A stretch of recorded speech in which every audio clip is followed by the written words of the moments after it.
அஸ்ஸலாமு அலைக்கும் வரஹ்மத்துல்லாஹி தஆலா வபரகாத்துஹு. கண்ணியமிக்க அல்லாஹ்வின் நல்லடியார்களே, அல்லாஹ் ஜல்ல ஷானஹு தஆலா திருமறையின் முதல் அத்தியாயத்திலே ஸாலிகல் கிதாபு லா ரைப ஃபீஹி ஹுதல் லில் முத்தகீன், இது ஒரு வேதமாக இருக்கிறது. லா ரைப ஃபீஹி, இந்த வேதத்தில் எந்த சந்தேகமும் உங்களுக்கு இல்லை. ஹுதல் லில் முத்தகீன், இந்த வேதம், இந்த அல் குர்ஆன் இறையச்சமுடையவர்களுக்கு நேர்வழி காட்டும் என்று திருமறையினுடைய அத்தியாயத்தின் கணக்கை துவங்குகிறான். இந்த ஆயத்தினுடைய அர்த்தத்தை நாம் விளங்கிக் கொள்ள வேண்டும் என்று சொன்னால், யார் இறையச்சம் உடையவர்களாக இருக்கிறார்களோ அவர்களுக்கு திருக்குர்ஆன் நேர்வழி காட்டும். கேள்வி என்ன என்று சொன்னால், குர்ஆன் எப்படி நேர்வழி காட்டும், நம்மை எப்படி வழிநடத்தும் என்று பார்க்கிற பொழுது அல்லாஹ் ஜல்ல ஷானஹு தஆலா திருக்குர்ஆனிலே அஹ்காம்களை பேசுகிறான், சட்டதிட்டங்களை பேசுகிறான். தொழுகை என்றால் அதனுடைய சட்டதிட்டங்கள் என்ன, திருமண வாழ்க்கையினுடைய சட்டதிட்டங்கள் என்ன, அதே போல வியாபாரங்கள் எப்படி செய்யப்பட வேண்டும், இன்ன பிற விஷயங்களை பற்றி உள்ள சட்டதிட்டங்கள் அஹ்காம்கள் என்று ஒரு பிரிவு குர்ஆனில் இருக்கிறது. அதே போல திருக்குர்ஆனிலே நாம் பார்க்கிறோம், அல்லாஹ் ஜல்ல ஷானஹு தஆலா வரலாறுகளை பெரும்பான்மையாக பேசுகிறான்.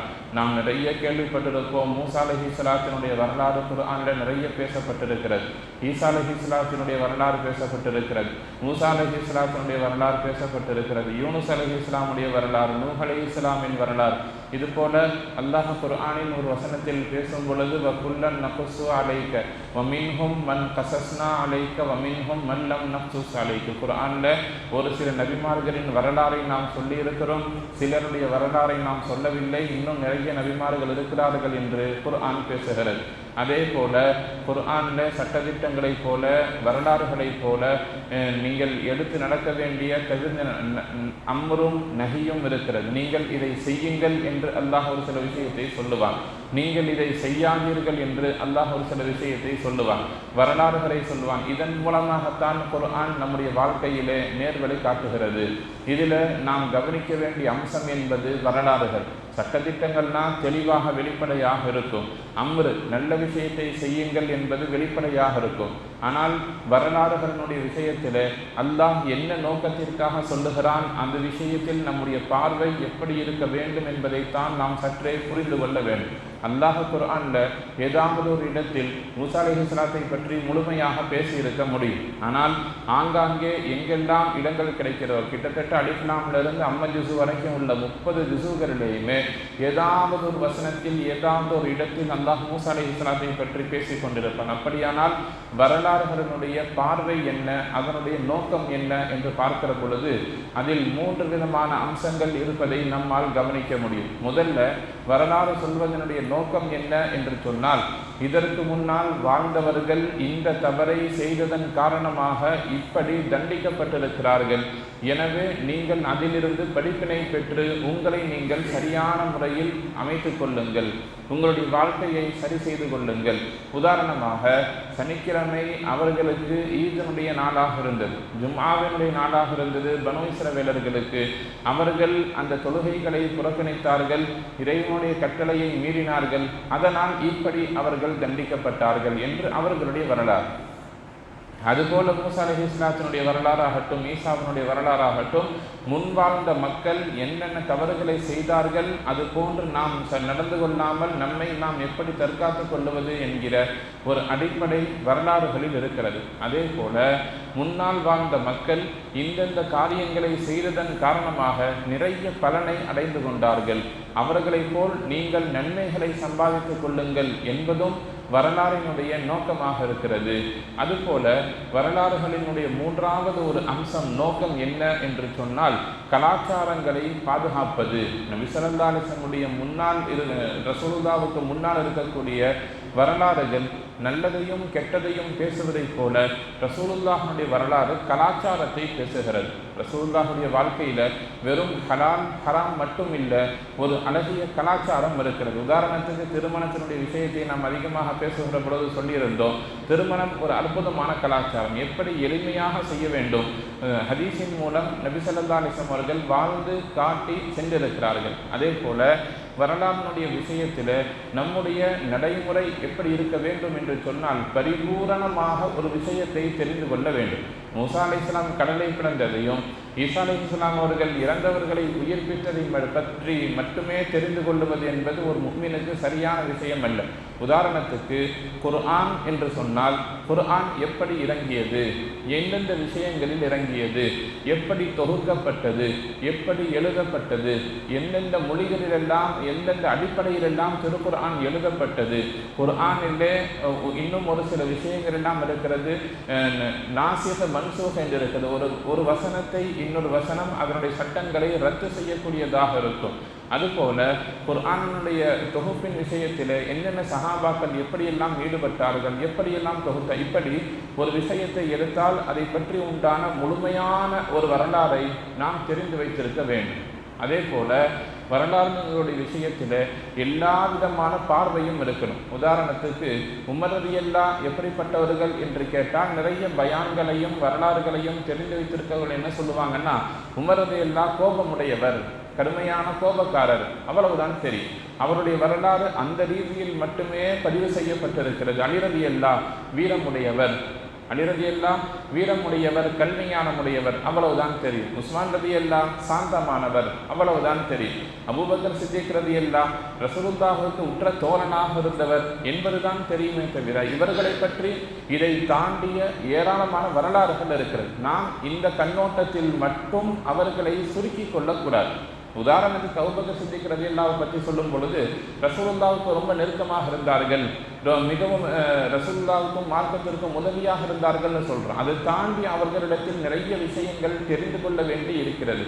நபி ஸல்லல்லாஹு அலைஹி வஸல்லம் நுபுவத்துக்கு முன்னால், நபி பட்டம் கொடுக்கப்படுவதற்கு முன்பதாகவே இறை நிராகரிப்பிலிருந்து பரிசுத்தமானவர்களாக வாழ்ந்தார்கள். அதே போலதான் அபூபக்கர் சித்திக் ரலியல்லாஹு நுபுவத் வருவதற்கு முன்பிருந்தே மதுவின் பக்கம் தேவையாகாதவர்களாக இருந்தார்கள், சிலை வணக்கம் செய்யாதவர்களாக இருந்தார்கள். ரசூலுல்லாஹுடைய மரணத்திற்கு பின்னால் முதல் கலீஃபாவாக இருந்து இந்த மார்க்கத்தை நிலைநிறுத்தியதில் அபூபக்கர் சித்திக் ரலியல்லாஹுடைய பங்கு ரொம்ப பெரிய பங்காக இருந்தது. ரசூலுல்லாஹுடைய மௌத்துக்கு பின்னாடி நபி வஃபாத்தாகி விட்டார்கள், நான் தான் நபின்னு சொல்லி நிறைய பேர் கிளம்பி வந்தார்கள். மார்க்கத்தை விட்டு நிறைய பேர் வெளியே போனார்கள். ரசூலுல்லாஹ் மௌத்தாயிட்டாங்க, இஸ்லாம் முடிந்து விட்டது என்று மார்க்கத்தை விட்டு வெளியே போனவர்கள் ஏராளமான நபர்கள். அவர்களை சரி செய்து மார்க்கத்திற்குள்ளால் வைத்த பொறுப்பும் பணியும் அபூபக்கர் சித்திக் ரலியல்லாஹு. அதே நேரத்தில் யாரெல்லாம் நான் நபி என்று சொல்லி வந்தார்களோ அவர்களை இல்லாமல் ஆக்கியதும் அபூபக்கர் சித்திக் ரலியல்லாஹுடைய மகத்தான சாதனை. ஒரு சிறந்த ஆட்சியாளராக, சிறந்த நிர்வாகியாக அபூபக்கர் சித்திக் ரலியல்லாஹு வாழ்ந்திருக்கிறார்கள். நாம் என்ன நினைக்கிறோம்? வெறும் தோழர் என்று மட்டுமே நினைத்து கொண்டிருக்கிறோம். அதே போல ஆயிஷா ரலியல்லாஹு என்று சொன்னால் நமக்கு என்ன நினைவுக்கு வரும்னு சொன்னால், சின்ன வயசுல நபி ஸல்லல்லாஹு அலைஹி வஸல்லம் அவர்களை திருமணம் செய்தார்கள் என்று தெரியும். அதே போல ரசூலுல்லாஹ் வஃபாத் ஆகும் பொழுது 16 வயசு என்பது மட்டும்தான் நமக்கு தெரியுமே தவிர ஆயிஷா ரலியல்லாஹு வஃபாத் ஆகும் பொழுது கிட்டத்தட்ட 64 வயது, 63, 64 வயது ரசூலுல்லாஹுடைய ஆயுள் அளவுக்கு அவர்கள் வாழ்ந்தார்கள். இன்னும் தெளிவாக நம்ம விளங்குறோம்னு சொன்னால் நபிக்கு பின்னால் 45 வருஷம் வாழ்ந்திருக்கிறார். வயதான நிலையில் இந்த மண்ணில் அவர்கள் வாழ்ந்திருக்கிறார்கள். அப்படியானால் ரசூலுல்லாஹுக்கு பின்னால் அவர்களுடைய செயல்பாடு எப்படி இருந்தது, மார்க்கத்திற்கு அவர்கள் என்னென்ன பங்காற்றி இருக்கிறார்கள், எந்தெந்த சஹாபாக்களுக்கெல்லாம் ஹதீஸை சொல்லி எப்படி உருவாக்கி இருக்கிறார்கள். நாம் என்ன சொல்ல வர்றோம்னா, ஒரு வரலாறு என்று சொன்னால் ஒரு விஷயத்தை பற்றி நாம் முழுமையாக தெரிந்து வைத்துக் கொள்ள வேண்டும். சஹாபாக்கள்னு சொன்னால் ஒரு சஹாபி அவரை பற்றி முழுமையாக தெரிந்து கொள்ளணும். ஜின்னுகள் என்று சொன்னால் அதை பற்றி முழுமையாக தெரியும். குர்ஆன் அதை பற்றி முழுமையாக தெரியும். தொழுகை என்று சொன்னாலும் கூட அதை பற்றி முழுமையான விஷயங்கள் நாம் அறிந்து வைத்திருக்க வேண்டும். வியாபாரமாகட்டும், விவசாயமாகட்டும், குடும்ப வாழ்க்கை, நபி ஸல்லல்லாஹு அலைஹி வஸல்லம் ஏதாவது ஒரு சினிமாநடிகளை பற்றியோ அரசியல்வாதிகளை பற்றியோ சொல்லுகிற பொழுது அவர்கள் எத்தனை வயதில் அரசியலுக்கு வந்தார்கள், என்னென்ன போராட்டம் செய்தார்கள், என்ன ஆர்ப்பாட்டம் செய்தார்கள், என்னென்ன ஆண்டுகளில் எப்படியெல்லாம் பதவி வகித்தார்கள் எல்லாம் தெரிஞ்சிருக்கிற நாம ரசூலுல்லாஹுடைய மனைவிமார்களின் பெயரை முழுமையாக தெரியாமல் இருக்கு. ரசூலுல்லாஹுக்கு எத்தனை குழந்தைகள் தெரியாது, எத்தனை ஆண் மக்கள் தெரியாது, எத்தனை பெண் மக்கள் தெரியாது, குர்ஆனுடைய கடைசி வசனம் என்ன, முதல் வசனம் என்ன, இது மாதிரி இஸ்லாத்தில் தெரிந்து வைத்திருக்க வேண்டிய அவசியமான நிறைய வரலாறுகள் இருக்கிறது. அது விஷயத்தில் நாம் அடிப்படையாக சொல்ல வரக்கூடிய விஷயம் என்னன்னா, நாம் நிறைய வரலாறுகளை கற்றுக்கொள்ள வேண்டும். அதுதான் நம்முடைய கலாச்சாரங்களை பாதுகாக்கும். அல்லாஹ் ஜல்ல ஷானஹு தஆலா முன்னால் வாழ்ந்த அந்த மக்களை எப்படி கொடுத்தான், அவர்களை எப்படி சோதித்தான் என்பதும் வரலாறுகளில் அடங்கியிருக்கிறது. அது நம்முடைய வாழ்க்கையின் மிக முக்கியமான பகுதி என்பதன் காரணமாகத்தான் அல்லாஹ் குர்ஆன்ல நிறைய வரலாறுகளை சொல்லியிருக்கிறான். உதாரணத்துக்கு பார்க்கிறோம், நபி யூசுப் அலைஹிஸ்ஸலாமுடைய வரலாறு மிக பரிபூர்ணமான ஒரு வரலாறாக குர்ஆன்ல இருக்கு. சூரா ஆரம்பிக்கிற பொழுது அவர்கள் சிறு வயதில் சின்ன ஒரு பையனாக இருந்து தன்னுடைய தந்தையிடத்தில் போய் கனவை பற்றி சொல்லுவார்கள். அந்த சூரா முடிகிற பொழுது அவர்கள் ஒரு ஆட்சியாளராக முடிவார்கள். இப்படி சின்ன வயசுல இருந்து அவருடைய கடைசி வரைக்கும் உண்டான முழுமையான ஒரு வரலாறு சூரா யூசுஃப்ல இருக்கிறது. அதற்கு முன்னாலும் இல்லை, அதற்கு பின்னாலும் இல்லை. அல்லாஹ் அங்கே மட்டும்தான் அந்த வரலாறை பேசியிருக்கிறான்.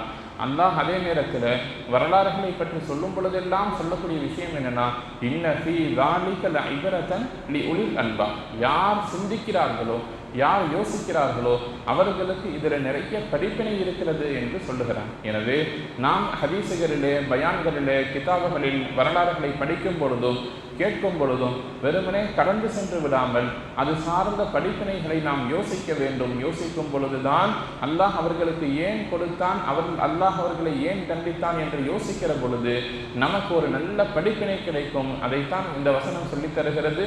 இன்ன ஃபீ ஸாலிக லஇப்ரத்தன் லிஉலில் அல்பாப். சிந்திக்கக்கூடியவர்களுக்கு இதிலே படிப்பினை இருக்கிறது என்று அல்லாஹ் குர்ஆன்ல சொல்லுவதனுடைய நோக்கமும் இதுதான். இந்த குர்ஆன் இது மாதிரியாக சிந்திக்கக்கூடியவர்களுக்கும் இரையற்ற உடையவர்களுக்கும் தான் எல்லா காலத்திலேயும் நேர்வழி காட்டிக்கொண்டே இருக்கும். அந்த நேர்வழியை பின்பற்றக்கூடியவர்கள் நிச்சயமாக சொர்க்கத்தை சென்று அடைவார்கள், ஹிதாயத்தை சென்று அடைவார்கள் என்பதில் எந்த சந்தேகமும் இல்லை. எல்லாமல்ல ரப்புல் ஆலமீன் அல்லாஹ் ஜல்ல ஷானஹு தஆலா அவனால் சொல்லப்பட்ட நல்ல படிப்பினைகளை, நல்ல வரலாறுகளை சிந்தித்து அறிந்து உணர்ந்து வாழ்ந்து அமல் செய்யக்கூடிய நல்ல நசீபை நம் அனைவருக்கும் தந்து நல்லொரு புரிவானாக. எல்லாம் வல்ல ரப்புல் ஆலமீன் அல்லாஹ் ஜல்ல ஷானஹு தஆலா இப்பொழுது நாம் தொழுத இந்த சுபஹனுடைய தொழுகையை நம்மிடத்திலிருந்து பரிபூர்ணமாக கபூல் செய்வானாக. நாம் தொழுத இந்த சுப தொழுகையின் பரக்கத்தால் இன்றைய தினம் மீதம் இருக்கக்கூடிய 4 வேளை பரலான தொழுகைகளை இமாம் ஜமாத்தோடு, உடல் ஆரோக்கியத்தோடு, ஆஃபியத்தோடு, மன நிம்மதியோடு நின்று தொழுகக்கூடிய நசீபை அல்லாஹ் நம் அனைவருக்கும் தந்து நல்லொருள் புரிவானாக. நல்ல விஷயங்களாக இறைவனின் புறத்திலிருந்து நமக்கு எவையெல்லாம் எடுத்து சொல்லப்பட்டிருக்கிறதோ, நபி ஸல்லல்லாஹு அலைஹி வஸல்லம் அவர்கள் எதையெல்லாம் கைதாக காட்டி தந்திருக்கிறார்களோ அவற்றை நம்முடைய வாழ்க்கையில் எடுத்து நடக்கக்கூடிய நல்ல நசீபையும், இறைவனால் அவனது ரசூலால் தடுக்கப்பட்ட எல்லா காரியங்களை விட்டும் நம்முடைய வாழ்க்கையில் தவிர்த்து நடக்கக்கூடிய நல்ல நசீபையும் அல்லாஹ் ஜல்ல ஷானஹு தஆலா நம் அனைவருக்கும் தந்து நல்லொருள் புரிவானாக. வாழும் காலமெல்லாம் லா இலாஹ இல்லல்லாஹ் முஹம்மது ரசூலுல்லாஹ் என்கிற கலிமாவோடு வாழ்ந்து மரணிக்கிற நல்ல நசீபை அல்லாஹ் ஜல்ல ஷானஹு தஆலா நம் அனைவருக்கும் தந்து நல்லொருள் புரிவானாக. ஆமீன் ஆமீன் யா ரப்பல் ஆலமீன்.